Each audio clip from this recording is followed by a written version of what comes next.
Eu sou Lua Kichelô, eu tenho 29 anos e eu nasci na cidade de São Paulo, na periferia, né, no extremo sul da Zona Sul, no bairro do Grajaú. Mas a minha família inteira, completamente inteira, nasceu em Iguatu, no Ceará. E eu sou a única pessoa da família que nasceu fora do território, né, de Iguatu, mas a minha família sempre trouxe para mim narrativas territoriais muito fortes. Então é como se meu corpo tivesse nascido fora, mas eu fizesse parte daquele território de forma igual, né, a eles, assim. Bom, então eu começo essa minha investigação de identidade muito a partir da pedagogia griot. A pedagogia griot é uma pedagogia criada por Lilian Pacheco e Márcio Caires, lá na Chapada Diamantina, na Bahia. E é uma metodologia que vai reunir várias linguagens brasileiras para poder estabelecer métodos não coloniais, né, métodos outros para poder, enfim, aplicar a educação na escola em qualquer lugar. E aí a primeira coisa que a gente aprende na pedagogia griot é sobre contar a própria história. É como que a gente pode entender nossa própria história. E a partir da gente entender nossa própria história, a gente começa a poder, então, entender outras histórias e compreender outras narrativas, outras histórias da história do Brasil e recontar a história do Brasil a partir da perspectiva, né, indígena, preta, enfim, a história não contada, né, de forma oficialmente. E então, nessa investigação, eu vou até a minha avó, Maria Lindalva, que é a minha única avó viva, né, a mãe da minha mãe. E aí eu começo a perguntar para minha avó, né, sobre a minha família, assim, ela é a minha mais velha, mais próxima, né? E por sorte, ou enfim, espiritualidade, a minha avó é essa guardiã das memórias da minha família, assim, ela tem as memórias, né? Ela tem as histórias guardadas, tanto da parte dela, da minha mãe, né? Da minha parte materna, quanto da minha parte paterna. Meu pai perdeu os pais muito cedo, ele ficou órfão ainda jovem, e aí ele não teve acesso, né, às narrativas ancestrais, assim. E aí, por sorte, a minha avó guardou também muita coisa da família do meu pai. Minha avó materna lembra os nomes, né, dos meus avós paternos, dos meus avós paternos. Lembra os nomes dos meus avós, né, da minha mãe também, da parte dela. Então, a minha avó me ajuda a construir, escrever, né, detalhar essa linha histórica, essa linha genealógica da minha família dos dois lados. E aí eu vou então investigando os nomes e aí sempre vou investigando junto com ela onde eles nasceram, né? Em busca desse começo aí da minha família. Eu já sabia em algum lugar de mim que a minha família não tinha uma origem europeia, assim, né? A gente nunca teve nenhum relato externo de nenhum outro país que não o Brasil. Então eu já tinha alguma anteninha ligada de que aparentemente, possivelmente era daqui mesmo, né? Todo mundo, assim. E também pelo nosso modo de vida, assim. Né? A gente saiu do território cedo, mas muita coisa ficou guardada no nosso viver, no nosso fazer, no nosso cotidiano, assim, né? A minha avó, ela é muito ligada ainda à terra, muito ligada ainda à lógica de fazer a própria comida desde o começo, né? Fazer o próprio tempero, fazer a própria pilagem das comidas, enfim, a gente tem essas culturas muito na gente, né? Desde sempre, assim, minha família sempre foi muito ligada a essas lógicas, que são lógicas que hoje eu entendo como lógicas ancestrais indígenas, né? E aí, ainda que eu não soubesse nomear antigamente, eu já sabia que não era como as famílias dos meus amigos, assim. Eu sou uma pessoa com deficiência, e aí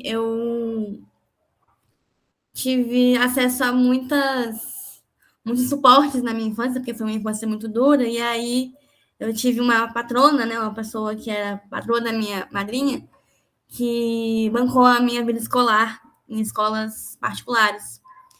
Então, eu sempre fui a única pessoa, né, de classes mais baixas, nas escolas particulares que eu tive acesso por essas bolsas, enfim, né, esse suporte financeiro. E aí eu sempre soube que a minha vida não era igual à vida das pessoas, tanto pela deficiência quanto pela vida de classe, assim, né? Tanto por as lógicas cotidianas familiares, assim. Minha família sempre foi diferente, né? Eu sempre fui diferente. Então, eu já sabia que tinha alguma coisa diferente na minha família, que não era igual aos outros. Mas nunca foi nítido, né? Essa origem, assim. E aí, pela pedagogia griot, né, retomando, voltando, eu então investigo junto com a minha avó esses nomes, esses territórios, e eu entendo que todo mundo vem de Iguatu, né? A minha avó, meus avós, minhas avós, meus bisos e bisas, meus tátaras, todos são daquele território. Então, fazendo, né, a linha temporal, eu entendo que eles sempre estiveram nesse território, que eles vêm nesse território mesmo, assim, não tem registro familiar nenhum, né, nem mãe, nem pai, de qualquer outro estado do planeta. O único estado que aparece enquanto origem é o estado do Iguatu. E aí isso para mim já acende, né, essa luzinha do tipo, ai, é todo mundo num lugar só, então tem alguma coisa aí, né? Como que isso começa, como, enfim, de onde é que vem? E quem são os povos originários que habitavam então esse espaço, esse território, né? Que a minha família toda vem. E é isso, minha família de parte de pai e de mãe é do mesmo local, assim, né? Tanto que é isso, meus pais se conheceram quando eu era adolescentes. A minha avó conheceu a família toda do meu pai, né? Minha avó materna que tem essa memória, tem toda essa ligação com a família do meu pai, porque todo mundo é da mesma, quase do mesmo bairro mesmo, né? E todo mundo vem ali do mesmo bairro, do mesmo núcleo, né? Que é o núcleo rural de Iguatu. E aí, então, nessas pesquisas mesmo online, eu começo a investigar quais povos indígenas habitavam o estado do Ceará e principalmente quais povos indígenas habitavam o estado do Iguatu, né? E aí eu encontro, então, dois povos principais, que são os povos Jucás, os indígenas Jucás e os indígenas Quixelô. E aí o Quixelô me acende um foguinho, assim, por dentro, quando eu vejo essa história. E a história é muito brutal, né? Porque, enfim, os documentos oficiais registram que os Quixelôs, né, dentro da visão oficial, os Quixelôs foram extintos, né? Então, é como se a guerra fosse vencida, eles conseguiram extinguir os Quixelôs. Mas aí eu sei que não, porque, enfim, tem alguma coisa que me leva, né? Que me diz, que me conta sobre essa história. Que não há essa distinção, que isso não deu certo e que essa é a história apenas um lado dela, né? Não é a história inteira. Então eu começo a pesquisar por Quixelôs na internet, assim, a minha busca conta muito com o suporte ancestral tecnológico. E aí eu começo a pesquisar pessoas Quixelô, né? E aí eu começo a pesquisar no Facebook, enfim, começo a stalkear mesmo pessoas, começa a adentrar comunidades, páginas, né, das pessoas de Quixelô e começo, então, nas pesquisas eu começo a entender que eles usam o K-I-X-L-O, né, e não o Q-U-I, e aí começo, então, a buscar o Quixelô com K, Quixelô com K, e aí encontro o Aracati no Instagram, né, o Aracati Quixelô, meu parente. Encontro ele no Instagram de forma completamente até meio estranha, pra quem tá de fora, mas encontro o Aracati começa a seguir ele e manda uma mensagem: olha, minha família toda é de Iguatu, eu tô nessa pesquisa para entender quais são os povos, né, que habitavam esses estados do Ceará.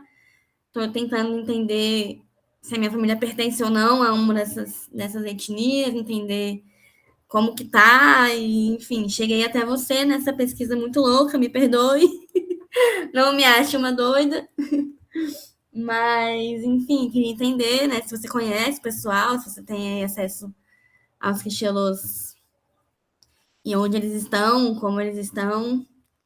E a Cati me acolhe como um irmão que é, né? Me acolhe lindamente, assim, e já conversa muito, já se liga, sem nunca nem ter, né? Nem conhecer ninguém, não tinha ninguém em comum conhecido, assim. E a Cati me conta toda essa narrativa, né? Do povo Quixelô, enfim, que nasce, né, nesse território ali de Quixelô e Iguatu, no Ceará. Que nasce assim, né? Que vive ali, à margem do Rio Jaguaribe, enfim, ele me atualiza, né, das questões todas do povo e me convida para fazer parte, né, para conhecer mais pessoas do povo, porque havia um grupo no WhatsApp com pessoas espalhadas inteiro, né, no Brasil inteiro, mas que, enfim, estavam nessa mesma busca de entender de onde vem e também chegaram a esse mesmo lugar, né, de Iguatu como esse centro de fundamento ali da familiar. E aí, enfim, entro no grupo muito acanhada, muito cheia de vergonha e muito, meu Deus, o que eu tô fazendo aqui? Eu tô invadindo o espaço dessa galera. E aí eu fico um tempo no grupo, assim, mais quieta, mais observadora mesmo, entendendo também qual que é, né, essa, essa construção também, né, de retomada que o povo vem fazendo. Até que, enfim, a vida vai acontecendo e coisas vão aparecendo, sinais vão aparecendo e confirmações espirituais, né? Eu tenho uma ligação espiritual muito forte com a Umbanda, e na Umbanda aparecem várias confirmações de que, de fato, a minha família realmente pertence a algum povo. E aí eu moro em Brasília hoje em dia, e aí vem o ATL, né, o acampamento Terra Livre. E aí eu fui até o ATL e, enfim, fiquei muito mexida, né? Me senti muito num lugar muito familiar. E aí eu falei, não tem mais como eu tentar evitar ou tentar empurrar para frente esse desejo por essa retomada, assim. E aí eu crio coragem, então, para conversar com o cacique Avaré, né? O cacique hoje do povo Quixelô. E aí começa a conversar com a Avaré, que também me acolhe de forma muito bonita, né? Muito séria. E a Avaré, então, faz toda uma investigação comigo também, né? De buscar os nomes da minha família, de buscar os territórios de Iguatu que nasceram, de buscar os tempos, né? De buscar todas esses costumes que eu falei que a gente tinha, que são costumes que não eram costumes comuns aos meus amigos de classes mais altas e meus amigos, né, de famílias muito brancas e tal. E o Avaré, então, me ajuda a entender essa possibilidade mesmo, né, de fazer parte desse povo. E, enfim, com essa investigação toda, ele, junto também a um antropólogo que é amigo dele, eles fazem essa avaliação, digamos, né, desses relatos que eu trago, assim, e batem, né, com as informações que eles têm também sobre o povo. E aí o Avaré traz, né, que a minha família de fato pertence ao povo Quixelô Cariri. E, enfim, ele faz esse reconhecimento da minha família enquanto parte do povo, enquanto, né, uma parte, enfim, em diáspora, uma parte que saiu do território, mas que o território nunca saiu da gente, assim. A minha avó, ela faz parte dessa geração que foi muito violentada para não se afirmar indígena, né? Para não se afirmar nessa origem.